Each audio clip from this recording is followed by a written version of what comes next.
సంపూర్ణంగా ఉండాలి. అందరూ గుర్తుపెట్టుకోండి. దయచేసి అటు ఇటు కదలటం కానీ కొంతమంది చెప్తుంటే దారిలో కూర్చుంటారే, ఆ దారి అది ఎక్కడ ఖాళీ కనబడితే అక్కడ కూర్చోవటమే. దారి దారి క్రమంగా ఉండాలి. వరుస పక్కన ఒకరు ఎదురు ఒకరు ఉన్నారా? మీ పక్కన మీ ఎదుట. మీ పక్కన ఎవరు లేరంటే మీరు దారి తప్పారు, ఎదురుకుండా లేరంటే దారి తప్పారు, లైన్ తప్పారు అనమాట. నా మాట నాదే, మీ పని మీదే. మీ వెనకాల ఉన్నారా, పక్కన ఉన్నారా? అప్పుడు మీకు కూర్చోవడానికి బాగుంటుంది, అన్నిటికీ బాగుంటుంది.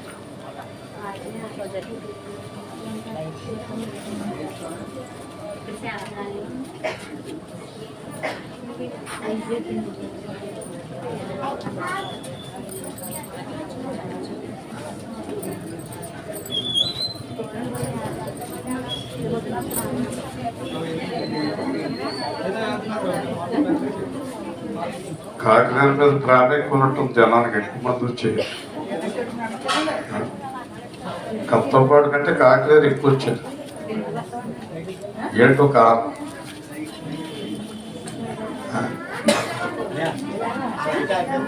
ఈ దేవ్ గారికి కత్తపాడు కంటే కాకినాడ ఎక్కువ ఇష్టం అని డౌట్ నాకు.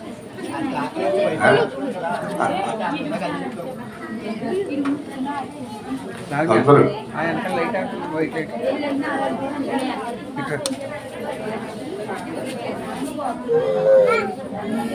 శబ్దాన్ని పడుతుంది. షర్మిల గారు పక్క ఉండాలి. మన సంఘానికి చాలా పేరు సైలెంట్ కొడతారని అందరూ పొగుడుతారు. కాకినాడలో ఇంకా అనుకోవాలి, అవి బాబు ఎంత నిశ్శబ్దంగా ఉన్నారు. ఓకే, నేను జీవము గల దేవుని వెలుగుకు సాక్షిని. ఆయన వెలుగు చీకటిలో ప్రకాశింపచేసి అనేక మందిని చీకటి నుండి అపవాది నుండి దేవుని వెలుగులోని నడిపించడానికి యేసు లోకానికి వెలుగుగా వచ్చారు. మమ్మల్ని ఆయన తన వెలుగుకు సాక్షులుగా నియమించారు. ఆయన చేత వెలిగింపబడిన మేము అనేక మందిని వెలిగించుటకు మమ్మలను ఆయన పంపెను. రక్షకుండు దయించినాడు మన కొరకు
Happy Christmas. Merry Christmas. Happy Christmas. Merry Christmas. Merry Christmas. Happy Christmas. Merry Christmas. Happy Christmas. క్రీస్తునాడు పుట్టను మనకొరకు పుట్టను అదే పుట్టను యేసు రాజుకి రాజుల రాజుకి ప్రభువుల ప్రభు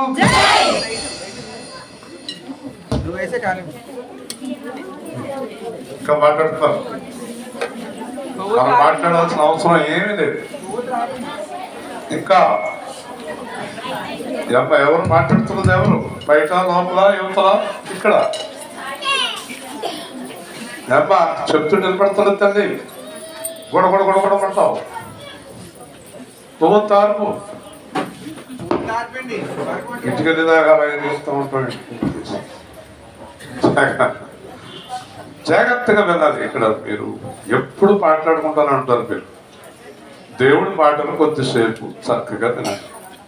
కష్టపడి ఎంతో మంది అక్కడి నుంచి రావడం ఇక్కడి నుంచి రావడం పాటలు వేయడం కష్టం అంతా 4 మాటలు ఆయన మాటలు వినడానికి. ఆయన మాటలు తీయగా ఉంటాయి, మధురంగా, సంతోషంగా, సమాధానంగా, ఆరోగ్యకరంగా. మీరు ఎవరైనా తీవ్రమైన అనారోగ్యంతో ఉంటే కూడా ఆయన మాటలు మిమ్మల్ని స్వస్థపరుస్తాయి. ఆయన మాటలు స్వస్థత ఉంది, ఆయన మాటలు జీవం ఉంది, ఆయన మాటలు మహిమ ఉంది. కూర్చోవాలి, ఎవరు తిరగకూడదు. ఇక్కడ మనం చూస్తున్నప్పుడు చక్కని వాక్యము దేవుడు అనుగ్రహించాడు. యెషయా గ్రంథం 9వ అధ్యాయం 6వ వచనము. యెషయా గ్రంథం 9వ అధ్యాయం 6వ వచనాన్ని ధ్యానం చేద్దాం. యెషయా గ్రంథం 9:6. మనకు శిశువు పుట్టెను, మనకు కుమారుడు అనుగ్రహింపబడెను, ఆయన భుజం మీద రాజ్యభారం ఉండెను. ఆశ్చర్యకరుడు, ఆలోచనకర్త, బలవంతుడైన దేవుడు, నిత్యుడగు తండ్రి, సమాధానకర్తయగు అధిపతి అని అతనికి పేరు పెట్టబడింది. ఇప్పుడు మనం యేసు క్రీస్తుని గురించి తెలుసుకోవడమే క్రిస్మస్. ఏదో గుడ్డిగా ఏమీ తెలియకుండా ఆరాధించేసి వెళ్ళిపోవడానికి రాలేదు. నేను కూడా ఆయన్ని ఊరికే నమ్మేసుకోలేదు. పరిశీలించి చాలా కాలం పరీక్షించి, నేను చాలా పరీక్షలు పెట్టాను దేవుడికి. పూర్వం బైబిల్ గ్రంథంలో గిద్యోను అనే ఒక ఆయన ఉండేవాడు. జాగ్రత్తగా వినండి. గిద్యోన్ని దేవుడికి ఆకేశాడు, గిద్యోను నువ్వు బలాఢ్యుడివి, నువ్వు ఇశ్రాయేలు జనాంగం కొరకు నిలబడాలి అన్నాడు. నేను నిలబడాలి అంటే నేను కొన్ని పరీక్షలు పెడతాను నీకు అన్నాడు. ఎవరికి పరీక్షలు పెట్టాడు? దేవుడికి పరీక్షలు పెట్టాడు అలాంటి నేను. అంచేత గిద్యోను ఒక పరీక్ష పెట్టాడు దేవుడికి. ఏమన్నాడంటే, అప్పట్లో గొర్రె ముచ్చులు ఉండేవి. ఆ దినాల్లో మంచు బాగా కురుస్తూ ఉండేది. ఇతను అంటాడు, నేను ఒక గొర్రె బొచ్చు పెడతాను, చుట్టూ మంచు కురవాలి, దాని మీద మంచు పడకూడదు. ఇప్పుడు కూర్చున్న వాళ్ళు ఒకడి మీద మంచు పడకూడదు అన్నమాట. ఎంతమంది మీద మంచు పడినా మీరు ఒకడి మీద మంచు పడకూడదు అంటే అది సాధ్యమా అంటే దేవుడికి సాధ్యమే. సరే అయితే అని చెప్పి ఆ రాత్రి అంతా మంచు దట్టంగా కురుస్తుంది. ఆ పెట్టిన గొర్రెబొచ్చు మీద ఒక చుక్క కూడా ఉండదు. దేవుని స్తోత్రం, హల్లెలూయా. వెంటనే సిద్ధమా యుద్ధానికంటే, ఈయన సామాన్యమైనవాడు కాదు గిద్యోను, బాగానే ఉంది. కానీ ఈ రాత్రి గొర్రెబొచ్చు మీద మంచు ఉండాలి, చుట్టూ ఉండకూడదు అన్నాడు. దేవుడికి అసలు కోపం రావాలి కదా. ఎవడు రాను పనికి మన్నాడు పరాతనగా అన్నాడు కదా, కోపం రావాలి కదా. మనం ఎంత పనికి మానవుడు, బూడిదే. కొంతసేపు కనబడితే కొంతసేపు కనబడవు కదా. గట్టిగా పరిగెత్తాలంటే ఉండవు, ఎవరో ఉండవు, అందరి గుండెలో ఆగిపోతాయి. అంచేత ఇలాంటి మనుషులమైనటువంటి మనం, నీటి బుడగలాంటి మనుషులు మనం దేవుడికి అంతంత పరీక్షలు పెట్టొచ్చా? కానీ పెట్టాడు. పెట్టినప్పుడు దేవుడు సరే అలాగే కానీ అన్నాడు. అలాగే నరసాపురంపేట రావాలమ్మా మీ చుట్టాలు అంచేత నేను బాగుండేది ఏదో అంటూ ఉంటాను. అంచేత ఈ గొర్రె బొచ్చు మీద మాత్రమే మంచు కురిసింది, చుట్టూ పొడిగా ఉంది. దేవుని స్తోత్రం, హల్లెలూయా. అంటే 2 పరీక్షలు కూడా దేవుడు అద్భుతంగా గిద్యోనికి ఇచ్చాడు. ఎందుకు ఇచ్చాడు తెలుసా? గిద్యోను మహావీరుడు, నమ్మకమైన వాడు, బలమైన వాడు, నిలబడేవాడు. ఇక అర్థమవుతుందా? యేసు ప్రభు పడిపోయేవాడిని, నీరసంగా ఉన్నవాడిని, ఇలా చూస్తే ఇలా పడిపోయేవాడిని, బాబోయ్ అనేవాడిని ఎనుకుడు. చాలా గట్టిగా నిలబడాలి ఆయన కోసం. దేవుని స్తోత్రం. అయ్య బాబు ఎవరు వస్తున్నారు చూడని పారిపోయేవాడిని ఎన్నుకోడు. బలంగా ఉండాలి ఆయన. బలం అంటే ఎత్తుగా లావుగా కాదు, గుండె బలం ఉండాలి, గుండె బలం. ఆ బలం ఉన్నవాడిని దేవుడు ఎన్నుకుంటాడు. అంచేత ఈ గిద్యోన్ని దేవుడు ఎన్నుకున్నాడు. గిద్యోను అద్భుతమైన యుద్ధాలు చేస్తాడు, అద్భుతంగా రక్షిస్తాడు. అంచేత మనం ఈ రోజు చూస్తే ఈ వాక్యం కోసం మన వాళ్ళు 29 రోజులుగా ఎదురు చూస్తున్నారు. ఈ వాక్యం చాలా మంది ఇష్టపడతారు. యెషయా గ్రంథంలో ఈ వాక్యం ఎప్పుడు చెప్తారు అనుకుంటారు.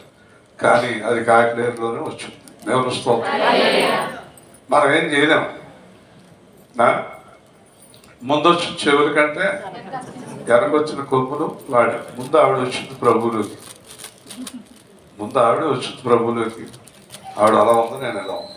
దేవుని స్తోత్రం. ఆడావిడ అయిపోయింది. అంచేత ఎవరిని దేవుడు ఎలా వాడుకుంటాడో తెలియదు. ఒక 40 సంవత్సరాల నుంచి బైబిల్ పెట్టుకుని రాత్రి పనులు తిరిగేవాడు నీరసంగా పొడుగుని ఉంటుంది. 4 నెలల ముందు వచ్చినవాడు ఉత్సాహంగా గంతులేస్తుంటుంది. దేవుని స్తోత్రం. అంచేత దేవుడు ఎవరిని ఎన్నుకుంటాడు, ఎలా నడుపుతాడు, చాలా ఆశ్చర్యకరమైన దేవుడు. ఇప్పుడు చూడండి, ఈ దేవుడు ఒక ప్రత్యేకమైన దేవుడు.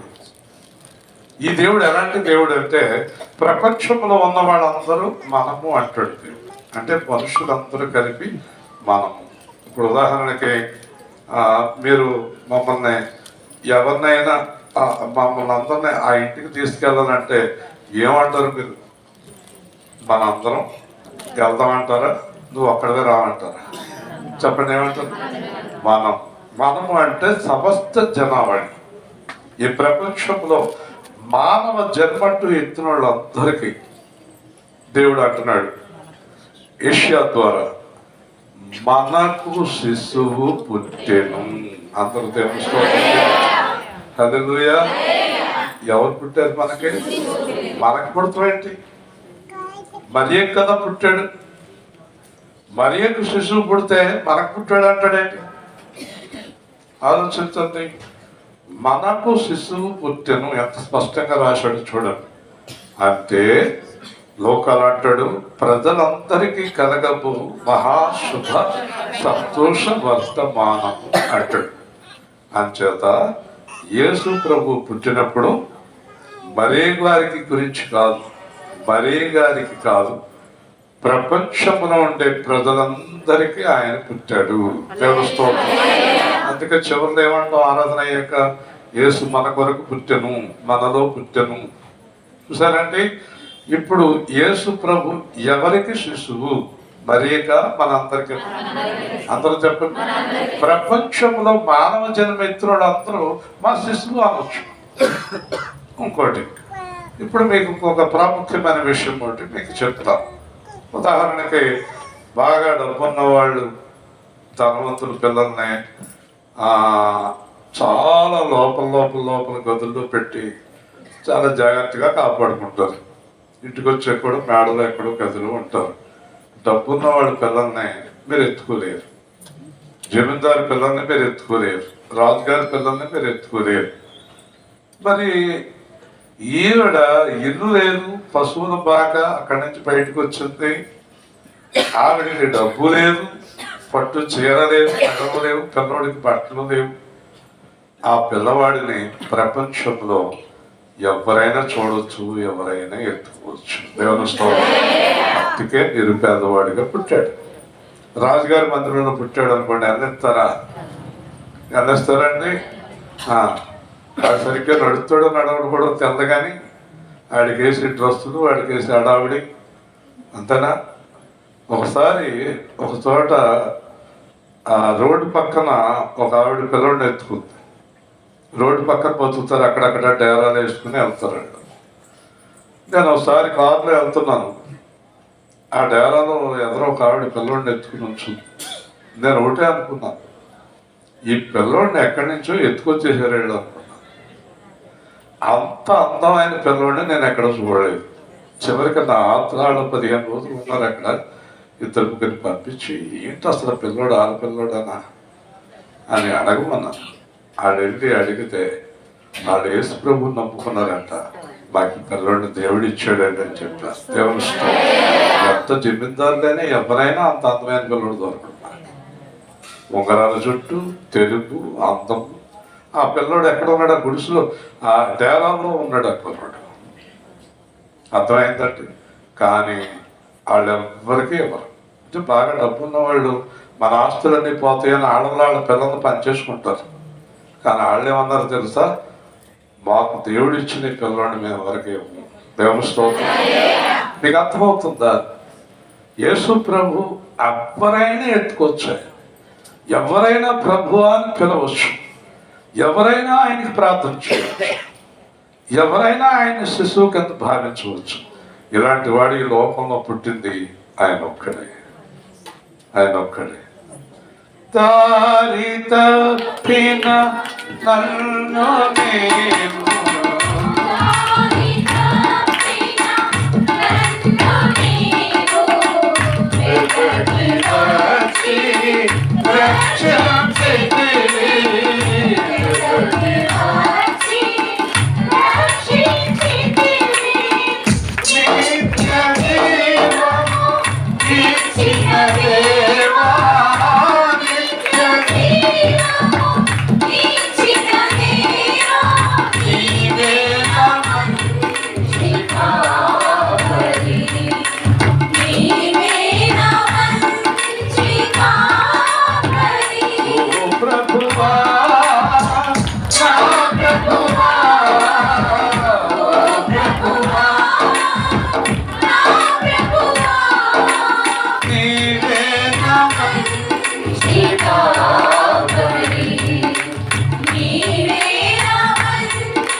ప్రత్యక్షమయ్యే ఆ గడియలోన ప్రత్యక్షమయ్యే ఆ గడియలోన మనలో నీవు మరువని దేవా మనలో నీవు మరువని దేవా నీవే నా మంచి కాపరి నీవే నా మంచి కాపరి.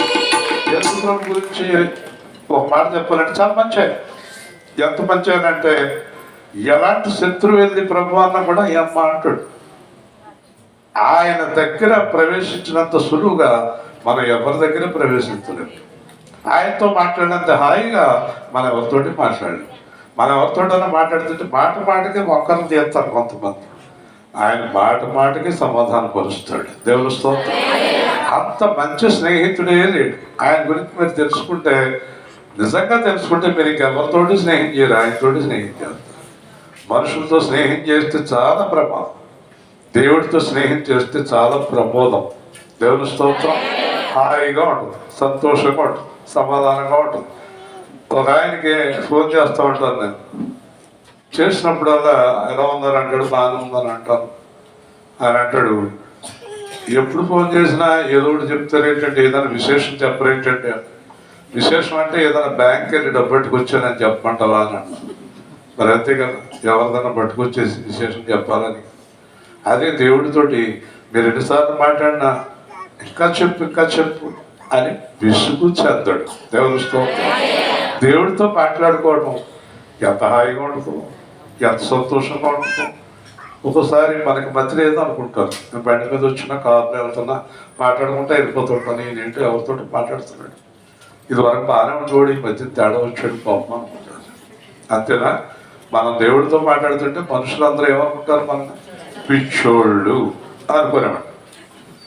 అంతకన్నా భాగ్యం మనకు లేదు. దేవుని స్తోత్రం. హల్లెలూయా. అర్థమైందా? మొదటి మాట అందరూ చెప్పండి. మనకు శిశువు పుట్టాడా పుడతాడా? పుట్టేహాడు. 2021 సంవత్సరాల కిందట పుట్టేహాడు. మీరు చాలా మంది పిల్లలు లేని వాళ్ళు ఎవరైనా ఉంటే చేతులు ఎత్తండి. ఎవరు లేరు, అందరికీ పిల్లలు ఉన్నారు. చాలా సంతోషం. అంటే పెద్దోడే మళ్ళీ కావాలని వాడు కాదు సుమ్మా. అది అంతకుముందు పిల్లలు అమ్మా ఎప్పుడు రక్షణ పొందుతావు అమ్మా, మూడు అదిలేస్తున్నావు, ఏంటో చూస్తున్నావు, ఇంట్లో దేవుడి మాటలు చెప్పండి. తప్పలు అక్కడ పట్టు అంచేత చెప్పండి. అందరికీ పిల్లలు ఉన్నారు. పిల్లలు లేనివాళ్ళు ఆ కుమారుని పిల్లలు లేరు కదమ్మా, చేయత్వేంటి అయ్యా అంటే దాని అర్థం ఏంటి తెలుసా? పిల్లలు లేని వాడికి ఆయనే పిల్లవాడు. దేవుడిస్తాడు. ఆయన నా పిల్లవాడు, ఎంత మంచి పిల్లవాడు. ఈ తక్కువలాగా అది ఎత్తుకుని పోయేవాడు కాదు, ఆస్తి అంతా పట్టిపోయి ఎత్తు మాత్రం పట్టేవాడు కాదు. ఎంత మంచి పిల్లడు మనకందరికి. ఒకవేళ మీకు అందరికీ పిల్లలు ఉన్నా కూడా ఆయనే మీ పెద్ద పిల్లడు. దేవుని స్తోత్రం. హల్లెలూయా. ఇప్పుడు చెప్పండి, యేసు ప్రభు మనకెవరు? శిశు. రెండోది చూడండి, మనకు కుమారుడు అనుగ్రహింపబడాడు. చెప్పండి. కుమారుడు అంటే అర్థం ఏంటి? శిశువు అంటే అర్థం ఏంటి? ఏం కావాలి? కుమారుడు అంటే అర్థం ఏంటి? శిశువు అంటే అర్థం ఏంటి? తెలుసండి మీకు? చెప్పమ్మా. మరి బైబిల్ పట్టుకున్నారు, తెలద్దు మీకు. ఎవరు చెప్తారు? కుమారుడు అంటే అర్థం ఏంటి? శిశు పేరు గారు చెప్పండి. నేను అవుతారంతే. ఆవిడ బాగా అర్థమైంది, ఎందుకంటే ఆవిడకి ఒక కుమారుడు ఉన్నాడు అందుకునే. దేవుని స్తోత్రం. శిశువు అంటే పిల్లవాడు, కుమారుడు అంటే పెద్దవాడు. చిన్న పిల్లవాడు మనకి ఏ సాయం చేయలేడు, మనమే ఎత్తుకోవాలి ఆ పిల్లడిని. ఆయన మనకి ఏ సాయం చేస్తాడు? పిల్లడితో ఆడుకుంటాం, సంతోషంగా ఉంటాం. కానీ కుమారుడు అయ్యేటప్పటికి ఒకవేళ మనం పెద్దోడు అయితే చెయ్యి పట్టుకుని నడిపిస్తాడు, వస్తువులు కావాలంటే తెచ్చి పెడతాడు, సాయం చేస్తాడు, ఉద్యోగం చేస్తూ మనల్ని పోషిస్తాడు, పని చేస్తూ మనల్ని పోషిస్తాడు. కుమారుడు అనేటప్పటికి బాధ్యత కలిగిన వ్యక్తి అయిపోయాడు. దేవుని స్తోత్రం. హల్లెలూయా. ఇప్పుడు మనందరికీ మన పిల్లలు మనం వదిలి వెళ్ళిపోయినా కొంతమంది ఏడుస్తారు నా దగ్గర, మా అబ్బాయి ఫోన్ చేస్తలేదండి, మా అబ్బాయి చూస్తలేదండి, మా అమ్మాయి పట్టించుకోవట్లేదండి, అలాగే ఇలాగా చెప్తూ ఉంటారు. అంచేత మీకు పిల్లవాడిగా ఉండి మీ ఇంటిలోనే పెద్దవాడై మీకు అసరాగా ఉన్న కుమారుడిగా యేసుక్రీస్తు ప్రపంచంలో ఎవరు కోరుకున్నా వారికి కుమారుడుగా ఉంటాడు. దేవుని స్తోత్రం. ఇప్పుడు మగ పిల్లలు లేరు అని వాళ్ళు ఉంటారు. మన వాళ్ళు అంటారు మనం అందరూ ఆడపిల్లలేనండి, అందరూ ఆడపిల్లలేనండి. ఆడిద్దరి మీద నీకు ఇద్దరు ఆడపిల్లలు అంటే ఆడిద్దరి మీద పెద్దోడు ఒకడు ఉన్నాడు నీ ఇంట్లో కుమారుడు. యేసుక్రీస్తు నీ ఇంట్లో ఉన్నాడు. దేవుని స్తోత్రం. కుమారుడు. ఈయన ఎలాంటి కుమారుడు చూద్దాం, ఎంత మంచి కుమారుడు చూద్దాం. ఈయన ఎలాంటి వాడు అంటేనంట ఇంటిలో వాళ్ళకి పనిచేసే కుమారుడు మాత్రమే కాదండి. యేసయ్య గురించి చెప్తారు. ఆ గ్రామం అంతా కూడా యేసు అనేటప్పటికి వెళ్ళిపోయి ఏ కాలమ్మా కాస్త మాకు ఆ సెంటర్ లేదని తెచ్చిపెట్టంటే తెచ్చిపెట్టేవాడు అంట. అందరికీ కుమారుడేనంట. అందరూ యేసుని ప్రేమగా పిలిచేవారట. ఊరందరికీ ఆ కుమారుడు అంటే ప్రేమ అంట. దేవుని స్తోత్రం చెప్పండి. హల్లెలూయా. అందరికీ కుమారుడిగా ఉండి అందరికీ సహకారిగా ఉండేటప్పటికీ అందరికీ ఆయన అంటే విపరీతమైన ప్రేమ అన్నమాట. మరి అలాంటి కుమారుడిగా అలాంటి కుమార్తెలుగా మీరు ఉన్నారా? పంజాబీ డ్రెస్సులు ఉన్నారా? తల్లిదండ్రులు సంతోష పెడుతున్నారా? ఏడిపిస్తున్నారా? అప్పుడప్పుడు ఏడిపిస్తారా? చెప్పండి. ఇక్కడ ఉన్న కుమారుడు కుమార్తెలు తల్లిని తండ్రిని సంతోష పెట్టే వారికి ఉన్నారా? చూసినది అలాంటి కుమారుడు అంటే యేసు ప్రభు చూసి అందరూ అనేవారంట నీలాంటి బిడ్డ ఉంటే చాలు బాబు, నీలాంటి బిడ్డ ఒకటి ఉంటే చాలు బాబు. 10 మంది పిల్లలు ఎందుకు, నీలాంటి బిడ్డ ఒకటి ఉంటే చాలు బాబు. చెప్పండి. నీలాంటి, అందరూ చెప్పండి, నీలాంటి కుమారుడు ఒకడు ఉంటే మాకు చాలు అంటే ఆయన అన్నాడంట నేను ఎవరు కావాలనుకుంటే వాళ్ళకి నేను కుమారుడు. ఎవరు నీవుంటే నాకు చాలు యేసయ్యా,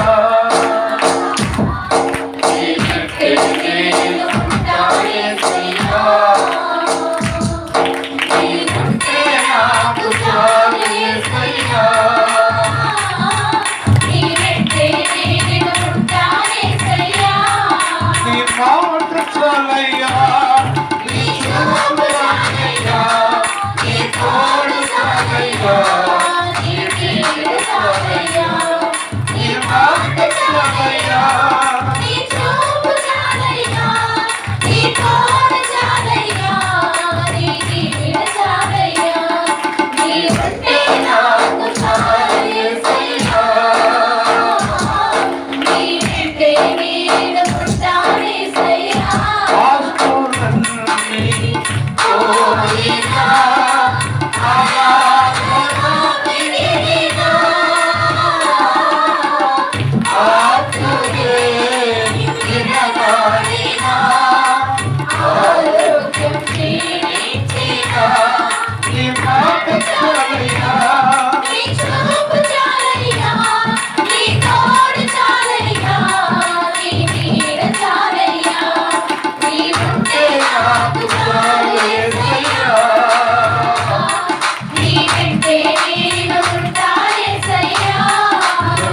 ఆయన ఉంటే చాలట.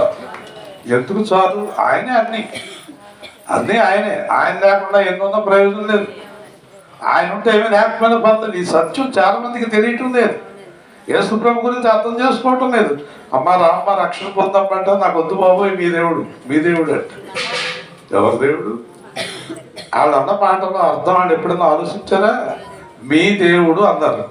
వాళ్ళు ఎక్కడైనా పడిపోయినప్పుడు ఎవరైనా చూస్తానికి వెళ్ళినప్పుడు వాళ్ళు అంటారు అమ్మ దెబ్బలు తగినాయి అంటే దేవుడు కాపాడాడు. మరి అక్కడ దేవుడు వేరు.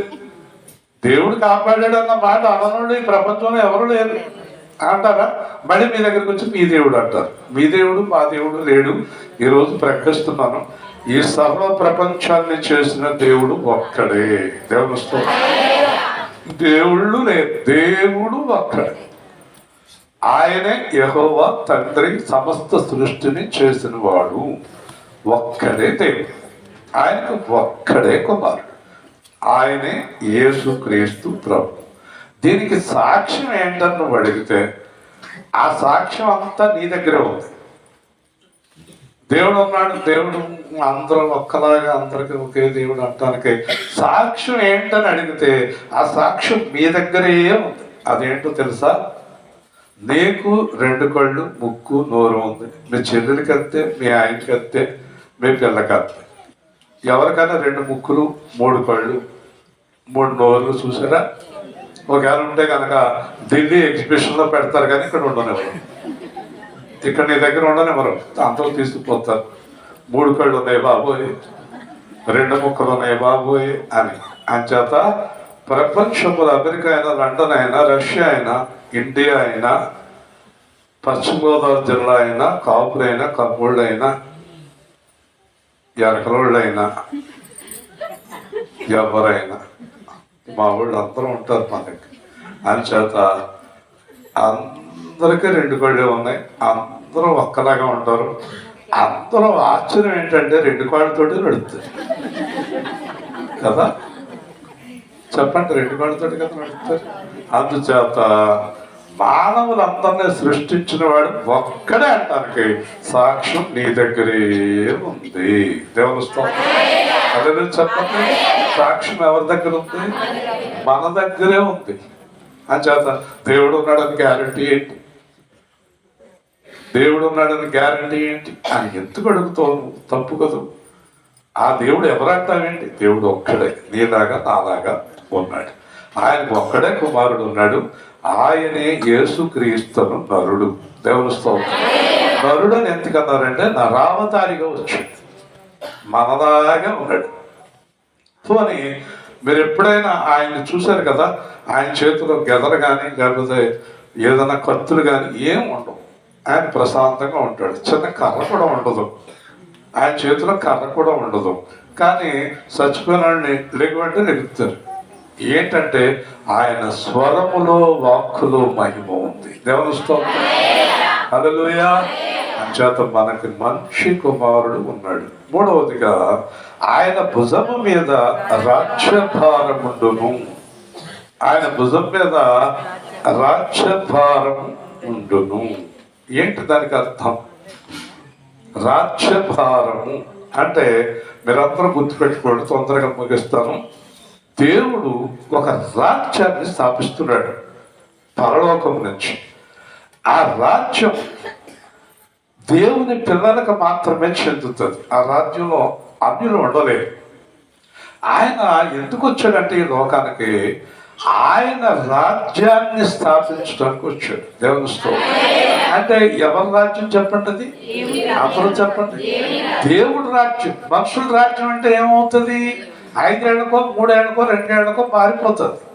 పోనీ అశోక చక్రవర్తి, మహాచక్రవర్తులు, రాజులు చరిత్రలు చూసాం. వాళ్ళు ఇప్పుడు ఉన్నారా? వాళ్ళ రాజ్యాలు ఉన్నాయా? అన్నీ అయిపోయినాయి, అన్నీ వెళ్ళిపోయినాయి. ఎవరన్నాళ్ళు ఉంటారో ఎవరికే తెలుసు. ఒక్కొక్కడు ఏంటంటే నేనే ఉంటాను ఎప్పుడు అన్నట్టు ప్రవర్తిస్తారు. వాళ్ళు అసలు తక్కువ టైంలో వెళ్ళిపోతారు. దేవుని స్తోత్రం. అంచేత ఈయన మీద భుజం మీద రాజ్యభారం ఉంది.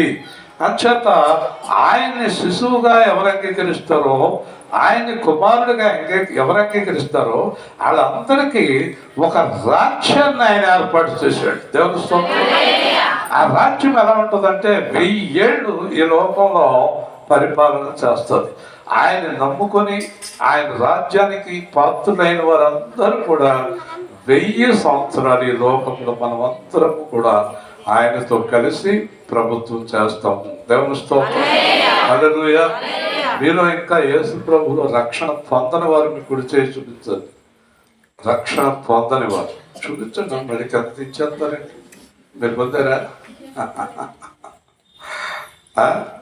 అందరూ రక్షణ పొందినోళ్ళే. మీరు కూడా పొందావమ్మా. ఎందుకంటే 2 పెట్టావు, పొందావా ఏంటో నాకు కంగారు వచ్చాయి. ఒకటి కాదు. మరి మీరు దేవుడి రాజ్యంలోకి రారా? ఆ రాజ్యం వచ్చేస్తుంది. తొందరగా రక్షణ పొందండి. రక్షణ పొందుతాం అంటే కులం మారిపోతాం కాదండి, వేషం మారడం కాదండి, దేవుని రాజ్యంలోకి మనసు మారడం అంటే. దేవుని స్తోత్రం. రక్షణ పొందండి. రక్షణ పొందండి. మీరు ఏ సంఘానికి వెళ్ళకపోతే పక్కన కత్తుబడి వాక్యం జరుగుతుంది రండి. ఒకవేళ ఒక 15 మంది 20 మంది ఉంటే కనుక ఈ కుటుంబం వారు ఒక వ్యాన్ ఏర్పాటు చేస్తారు. మీకు ప్రతి ఆదివారం వచ్చేయండి. దేవుని స్తోత్రం. వ్యాన్ మీరు ఏర్పాటు చేయండి. వ్యాన్కి డబ్బులు నేను ఇస్తాను. ఎంతకన్నా భాగ్యం ఉంది మనకి. ఎవరైనా ప్రభు దగ్గరికి వస్తున్నాం అంటే మనకి ఎన్ని కోట్లు ఆస్తుంటే ఏం ప్రయోజనం అండి? రక్షణలోకి వస్తున్నారంటే ఇంక అంతకన్నా భాగ్యం ఉందండి. లెక్క పెట్టండి, సంవత్సరం అంతా మీరు ఖర్చు పెట్టిన దానికి మళ్ళీ వెంటనే ఆయన జమ చేస్తాడు మీకు. దేవుని స్తోత్రం. హల్లెలూయా. అర్థమైందండి. ఆయన భుజము మీద రాజ్యభారం. ఇప్పుడు కొన్ని మాటలు చెప్తాను, మీరు ఆశ్చర్యపోతారు. ఆయన పేరు ఒక్కొక్కరు చెప్పండి. ఆశ్చర్యకరుడు, ఆలోచనకర్త, బలవంతుడైన దేవుడు. ఎందుకంటే ఆయన చేయబోయే కార్యం ఎవరితో చెప్పడు. ఆయన అన్ని ఆశ్చర్యకార్యాలే చేస్తాడు. ఒక జైల్లో ఉన్న అబ్బాయిని పట్టుకెళ్ళి రాజును చేశాడు. రాజు చేసే వరకు చెప్పలేదు. అర్థమవుతుందంటే ఎక్కడో మూల పూరి గుడిసెలో ఉన్నటువంటి కుమార్తెను ఎన్నుకొని ఆవిడ కడుపులో దేవుడు పుట్టాడు. దేవుని స్తోత్రం. ఆయన చేసే కార్యాలన్నీ ఆశ్చర్య కార్యాలు. అలాగే నీ కుటుంబంలో, నీ జీవితంలో ఎప్పటి నుంచో రాలేదనుకున్నది, ఎప్పటి నుంచో కలవలేదు అనుకున్నది సడన్గా రప్పిస్తాడు, సడన్గా మాట్లాడిస్తాడు. చాలా ఆశ్చర్య కార్యాలు చేస్తాడు. చేయబోయే చెప్పడు. పొద్దున జరిగేది రాత్రి కూడా చెప్పడు నీకు. చాలా ఆశ్చర్య కార్యాలు జరిగిస్తాడు. నువ్వు ఊహించినటువంటి కార్యాలు జరిగిస్తాడు. ఆశ్చర్యకరుడు.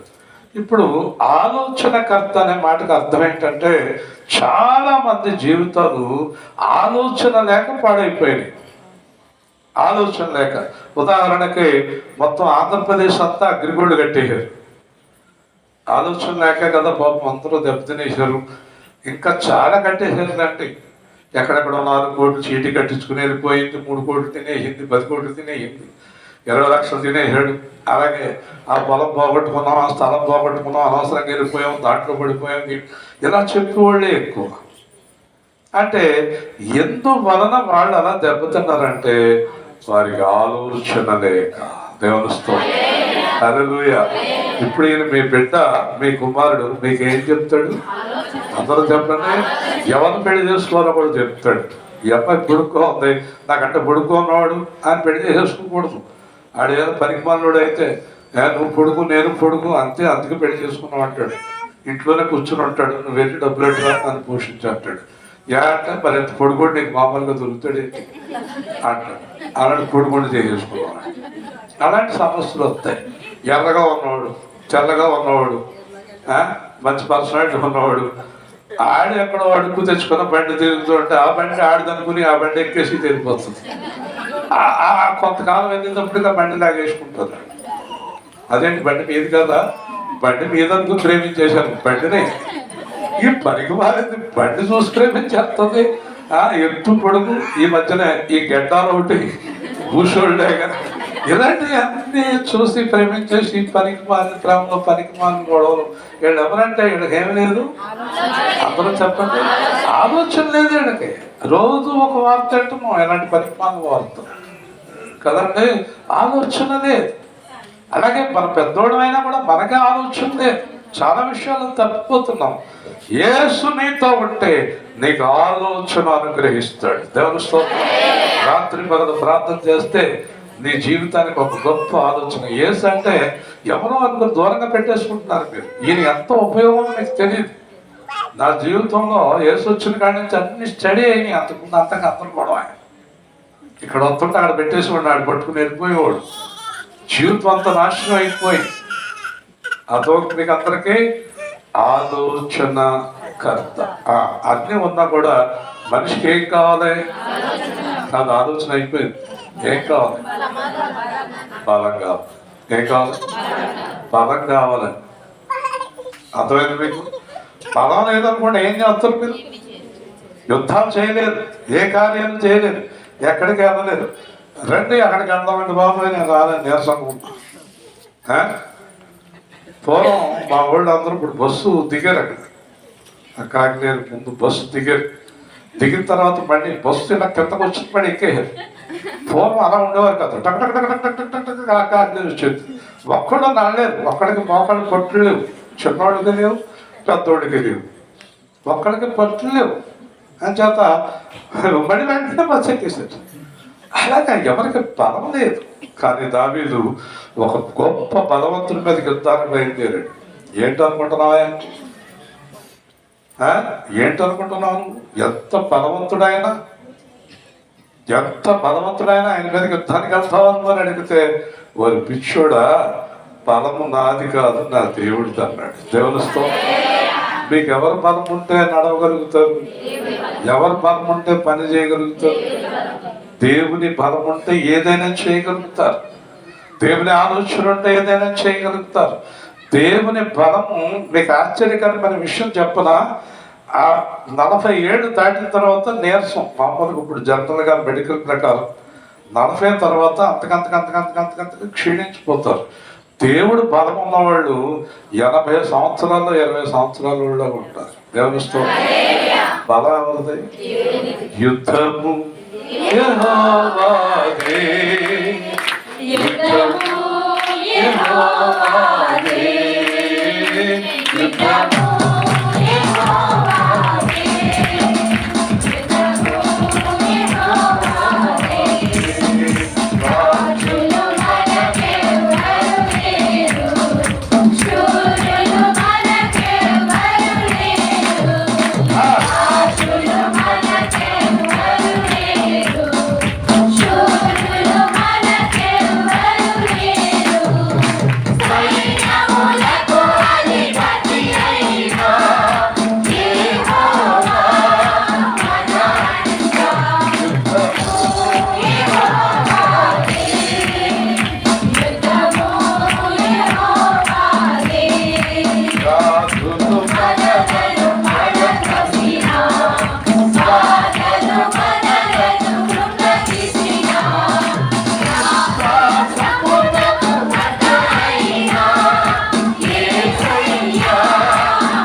కుమారుడు, రాజ్యం, ఆశ్చర్యకరుడు, ఆలోచనకర్త, బలవంతుడైన దేవుడు కూడా ఆయన. దేవుని స్తోత్రం. ఇక నీకున్న శిశువు కుమారుడు ఎవరో? దేవుడు. ఎవరు? దేవుడే నీ బిడ్డ. దేవుడే నీ బిడ్డ. ఒకసారి మనం యేసయ్యను తండ్రి అని కాకేయచ్చు, బిడ్డ అని కాకేయచ్చు. ఏం కాకేసినా పలుకుతాడు, ఏం కాకేసినా పలుకుతాడు. ఒకసారి ఒక ఆవిడ బ్యాంక్ నుంచి ఫోన్ చేసి మూర్తి గారు మీరేనా? అవునమ్మా. అమ్మ అంటారేంటి? నా పేరు జ్యోతి అంట. ఎంత కోపం ఎందుకు వచ్చిందంటే ఆవిడకి, ఆ అమ్మాయికి 24, 27 నేను కొంచెం పెడతాడు కదా. అమ్మ అన్నాను. అమ్మ అంటే ఆవిడ కోపం వచ్చింది. అమ్మ రాదండి, జ్యోతి అండి. You call like Jyothi. I never call you, you stop it. దేవుని స్తోత్రం. మీకు ఎప్పుడు ఫోన్ చేయి, నేను మాట్లాడినాను. అంత కోపం ఏంటి? అమ్మ అంటే అంత కోపం ఏంటి? దేవుడు అందరినీ అమ్మానికే ఇష్టపడు. కొంతమందికి కూతురికి 40, తల్లికి 60. ఆ కూతురు వాళ్ళ అమ్మ ఎదురకుండా అమ్మానికి ఆగకూడదు. ఇద్దరు సపరేట్గా కూర్చుంటారు, ఇద్దరు మాట్లాడుకోరు. అదేంటి ఇలా ఉంటారు అనుకుంటాం మనం. ఆవిడ చెప్తుంది అనమాట, బయటికి వెళ్ళి నువ్వు అమ్మానికి ఆగైతే నేను ముసదాన్ని అనుకుంటాను, చేత నువ్వు కేకెక్కు అని చెప్తాను అనమాట. ఇంటికాడ అమ్మానికి ఆకేసిన పర్లేదు, కానీ బయట నేను రంగులు బొంగులు అన్నీ వేసుకుని ఈ నగలు అన్నీ పెట్టుకుని ముక్కుకి చెవులకి పొడుగు పెడతారు. ఏంటో ఇక్కడ నుంచి ఇక్కడ దాకా పెడతారు. ఇవన్నీ పెట్టుకుని చిన్నపిల్లలాగా ఫీల్ అవుతారు కానీ గట్టిగా తోసేస్తే ఇంకా ఒక గంట దాకా తగ్గదు.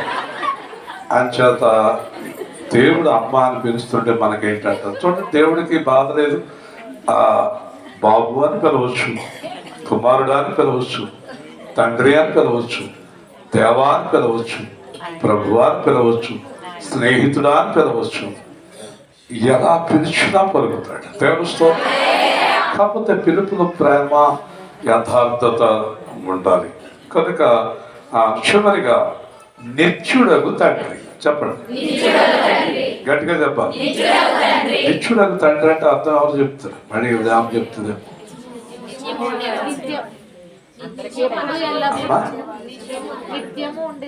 సరే, మీరు చెప్పే మాట మనవాడికి అర్థం. అలాగైతే మిమ్మల్ని ఇక్కడ నుంచో పెడుతును అని చేత నన్ను పెట్టుకున్నాడు దేవుడు. అర్థమైందండి. ఇప్పుడు మా నాన్న లేడు, మీరు చాలా మంది నాన్నలు లేరు. అంటే నాన్న ఎంతకాలం ఉంటాడు? నాన్నకి 25 ఏట మనం పుట్టాం అనుకోండి, మనకు 40 50 వచ్చేటప్పటికి నాన్న వెళ్ళిపోతాడు, అమ్మ వెళ్ళిపోతుంది. వీళ్ళు నిత్యము ఉండేవారు కాదు, ఎంతో కొంతకాలం ఉండి వెళ్ళిపోతారు. మనమే వెళ్ళిపోతాం, మన పిల్లలు వెళ్ళిపోతారు, అందరూ వెళ్ళిపోతారు. కానీ మరి తండ్రి అని ఎవరిని పిలవాలి? ఇంకా నాన్న లేడు. చనిపోయిన నాన్న పిలవడం కుదరదు, చనిపోయిన అమ్మను పిలవడం కుదరదు. అంచేత ఈయనంట తండ్రి అని కనుక నువ్వు అనుకుంటే నువ్వు వెళ్ళిపోతావు, కానీ ఈయన ఎప్పుడు ఉంటాడు. నిత్యుడు అయిన తండ్రి. నువ్వు ఎప్పుడు తండ్రి అని పిలవచ్చు. అయ్యా నిన్నొక్కసారి నేను చూడాలి, నా గుండెలోన బాధ చెప్పాలి. అయ్యా నిన్నొక్కసారి నేను చూడాలి, నా గుండెలోన బాధ చెప్పాలి. అన్నయ్యో నీవేనయ్యా,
పాత్రమైన ఇమిడిపోతాడు ఆయన. దేవుడిగా ఉంటాడు, తండ్రిగా ఉంటాడు, కుమారుడిగా ఉంటాడు, ఆశ్చర్యకరుడిగా ఉంటాడు, రాజుగా ఉంటాడు. ఇలాంటి దేవుడిని ఎక్కడైనా చూసారా మీరు? దేవుని స్తోత్రం. అందుకే ఆయనతో ఏ విషయంలో అయినా సంతోషంగా ఉండవచ్చు మనం. ఇంకా అంత సంతోషం ఎవరిలోనే మనకు దొరకదు. మీకు తెలియటం లేదు. ఆయన రక్షణ పొందితే మీరు ఎంత సంతోషాన్ని పొందుతారో మీకు తెలుస్తలేదు. మీరు రక్షణ పొందిన వాళ్ళు కొంతమందిని చూసి బాబోయ్ వాళ్ళు ఇలా ఉంటారేంటి, రక్షణ పొందితే ఇలా ఉంటారని మీరు అనుకుంటున్నారు. వాళ్ళు ఎవరో తెలుసండి, వాళ్ళ ఇంట్లో కానీ వాళ్ళ హృదయంలో కానీ దేవుడు ఏంటంటే దొంగ క్రైస్తవులండి. వాళ్ళని చూడకండి, దేవుడితో యథార్థమైన క్రైస్తవం చూడండి, చాలా సంతోషంగా ఉంటారు. అర్థమైంది. 3 రోజుల నుంచి వీళ్ళ అమ్మగారు చాలా సీరియస్గా ఉంది, 90 సంవత్సరాల వయసు. మరి ఈరోజు పొద్దున్న అన్ని కుదురుకున్నాయి, ఈరోజు కొంచెం ప్రశాంతంగా ఉంది. దేవునిస్తూ ఆశ్చర్యపోతున్నారు డాక్టర్. ఎన్నో టెస్టులకే అంతా వాళ్ళ అబ్బాయి కూడా వచ్చేసాడు గుజరాత్ నుంచి. ఎన్నో పరీక్షలు చేసేద్దాం అని అన్ని సిద్ధం చేసేసేటప్పటికి తగ్గిపోయింది. డాక్టర్ గారు అన్నారు ఇంక పరీక్షలు అక్కర్లేదండి, రేపు పొద్దున్న దాకా చూసి పంపేస్తాం. దేవుని స్తోత్రం. ఎంత ఆశ్చర్యకరుడో, ఎంత అద్భుతమైన దేవుడో, ఎంతమంది ప్రార్థన చేస్తున్నారో వాడి గురించి.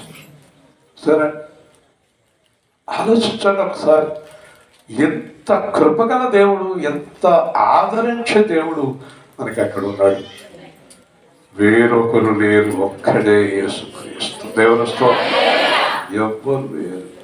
చివరిగా సమాధానకర్తయకు అధిపతి. దేవుని స్తోత్రం. హల్లెలూయా. నేను చాలా మంది సినిమా యాక్టర్లతో స్నేహం చేశాను. చాలా మందిని ఎరుగుతున్న నిర్మాతలు, గాయకులు, మంత్రులు. వెంకయ్యనాయుడు గారు నేను హైదరాబాద్ నుంచి బెంగళూరు దాకా పక్కన చేతులు చేసుకుని కూర్చుని ప్రయాణం చేశాం. చాలా మంది తెలుసు నాకు. మీ సినిమా యాక్టర్లు పెద్ద పెద్ద ఫోటోలు పెట్టేస్తారు బ్యానర్లో. ఆ చిరంజీవి కానీ, బాలకృష్ణ కానీ, వెంకటేష్ కానీ అందరూ తెలుసు నాకు. అందరితోటి 2 సంవత్సరాలు ఉన్నాను, మాట్లాడాను. కానీ నేను రాజకీయ నాయకులు చూశాను, మంత్రులు చూశాను, ఈ సినిమా యాక్టర్లు చూశాను, అలాగే బయట చాలా మంది సాధువులను చూశాను. సాధువులు కూడా నేను పరిచయం కలిగి ఉన్నాను. సాధువులను కూడా చూశాను. ప్రపంచంలో ధనవంతులు చూశాను. నేను కూడా చాలా ధనవంతుడిగా కూడా ఉన్నాను. చాలా ఖరీదైన కారులో, విమానాల్లో తిరిగిన వ్యక్తిగా ఉన్నాను. ఎవరిలో చూద్దామన్నా లేనిది ఒక్కటే, ఎవ్వరికి సమాధానం లేదు. ఎంత డబ్బున్నా, ఎంత పేరున్నా, ఎంత పిల్లలున్నా, ఎన్ని ఆస్తులున్నా, ఒక ఆయన 4 ఎకరాలు కట్టాడు మేడ, సమాధానం లేదు. 100,000 ఎకరాల పొలాలు, మేడ, విద్యుత్, సమాధానం లేదు.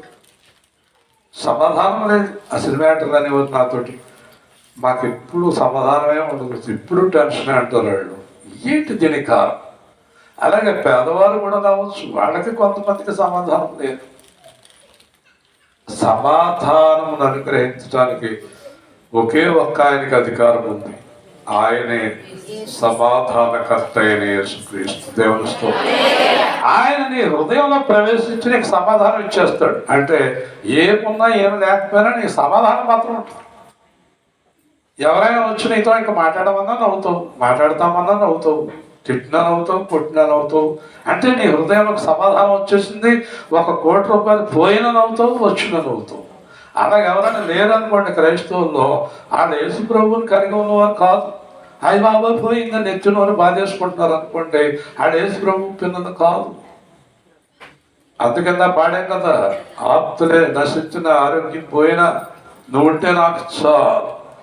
ఎన్ని లక్షణాలు కలిగినటువంటి దేవుడు ఒకే ఒక్కడు, ఆయన పేరే యేసుక్రీస్తుని కలిగి ఉన్న వారికి నిండుగా సమాధానం ఉంటుంది హృదయం అంట. దేవునితో అది ఎలాంటి పరిస్థితులైనా సరే, అది ఎంత భయంకరమైన పరిస్థితుల్లో కూడా మన హృదయం నిండా సమాధానం ఉంటుంది. ఒక రోజున ఒక ఆయన కారులో హైదరాబాద్ వెళ్తున్నాం మేము. ఆవిడ 12ంటికి వెళ్ళాలి, అప్పుడే 11 అయిపోతుంది, ఇంకా సూర్యాపేట దాడుతున్నాం. ఆయన చాలా టెన్షన్ పడేలాగా, నేనేమో ఇలాగా ప్రార్థన చేసుకుంటా కూర్చున్నాను. ఆయనకి చివరికి తట్టుకోలేక, ఏమంటే టెన్షన్ నాకు ఒక్కడికైనా, మీకు లేదా అన్నాడు. లేదండి అన్న. ఏమన్నా 40 సంవత్సరాలు నా జీవితం అంతా ఇలాగ కార్లు, విమానాలు, పరుగులు. 20 సంవత్సరాల నుంచి దేవుడు నాకు సమాధానం ఇచ్చాడు. దేవుని స్తోత్రం. అంటే 12ంటి కాడ వెళ్ళిపోతాను, వెళ్ళిపోతాను. నిద్రపోతున్నాం, మరి తణుకు దాటి కాకినాడ వెళ్ళిపోతే ట్రైన్, కాకినాడ దిగుతాను. దేవుని క్షేత్రం అయితే తణుకు దిగుతాను. తణుకు వచ్చేటప్పుడు లేపుతాడు, ఎప్పుడు కాకినాడ దిగదు, ఎప్పుడు తణుకు దిగాను. దేవుని స్తోత్రం. చెప్పండి ఏముండాలి? అవి బాబా రేపు పొద్దున కట్టాలి అంటది. డబ్బులు ఈ రాత్రి ఏమన్నా పడుకోనేవద్దు, డబ్బులు ఉండవు, రేపు పొద్దున కట్టదు. అందరికీ తలపోడు. నీ దగ్గర డబ్బులు లేనప్పుడు పడుకో, మరి రేపు పొద్దున కట్టాలి, రేపు పొద్దున పోనే, కట్టకపోతే మానే, పోయేది పోనే, వచ్చేది రాని, ఉండేది ఉండనే. ఇది సామాన్యమైన విషయం కాదు, ఇది దేవుడు ఉంటేనే అనగలుగుతాం. దేవస్థం ప్రభు మన హృదయంలో లేకపోతే ప్రతిదానికి బాబాయ్ బాబాయ్ బాబాయ్ బాబాయ్ ఏదో ఒక రోజున లటక్కని ఇది వెళ్ళిపోద్ది పైకి. ఇక బాబోయ్ అంటానికి ఏమీ లేదు, మొత్తమే. మీ ఇంటి పక్కన శ్మశానం. దేవుని స్తోత్రం. హల్లెలూయా. నువ్వు ఈ లోకానికి తెచ్చింది చెప్పండి, ఎంత బాగా చెప్తున్నారు. కానీ 10 రూపాయలు వదలరు. ఈ లోకానికి తెచ్చింది, ఈ లోకం నుంచి పట్టుకెళ్ళింది అన్నము. నా దృష్టిలో అన్నము తిని ఆరోగ్యంగా ఉండి వస్త్రాలు కలిగి నేడుంటే చాలు యేసయ్యా. ప్రార్థన చేసుకుందాం, అందరం కలిసి ప్రార్థన చేసుకుందాం. దేవుని మాటలను జాగ్రత్తగా. ప్రభువా, ఆశ్చర్యకరుడు, ఆలోచనకర్తవు, సమాధానకర్తవు, నిత్యులకు తండ్రి, రాజువి, దేవుడు. నువ్వు ఉంటే ఏమి లోటు నాయన. నువ్వు లేకపోతే అంత లోటే. ఎన్ని ఉన్నా నువ్వు లేకపోతే అంత వ్యర్థమే నాయన. కాకనేరు కుటుంబం నాయన, సహోదరి ఎంతో కష్టపడి ప్రతి ప్రార్థనకి, ప్రతి నాయన మరి మీటింగులకి వస్తారు ప్రభువా. మరి వారి కుటుంబాన్ని దీవించి వారికి ఇచ్చిన పిల్లలందరినీ కూడా మీ గొప్ప రక్షణలోకి నడిపించి ప్రార్థన పెట్టించుకున్న నాయన మరి యొక్క ఫలాన్ని వారికి దయచేయమని, వారికి సహకరించిన కత్తపడి వారిని కూడా మీరు దీవించమని, వేర్పు నుంచి వచ్చి వంటలు చేసిన వారు, సంఘాన్ని అన్ని కార్యక్రమాల్లో పాల్గొని సహకరిస్తున్న వారిని మీరు దీవించి, వారి బంధువులను, ఈ గ్రామస్తులను, గ్రామ పెద్దలను అందరినీ కూడా ఆశీర్వదించి భవిష్యత్తు కుటుంబం అంతా నీ గొప్ప రక్షణలకు వచ్చే భాగ్యం అనుగ్రహించి, చట్టి పిల్లలను ప్రత్యేకంగా దీవించి, రక్షించి, కాపాడి నడిపించమని క్రీస్తు యేసు నామములో ప్రార్థిస్తున్నాము తండ్రి. అందరం గుర్తుపెట్టుకోండి, రేపు రాత్రి ర్యాలీలో జ్యోతి వదిలి గారి గృహంతో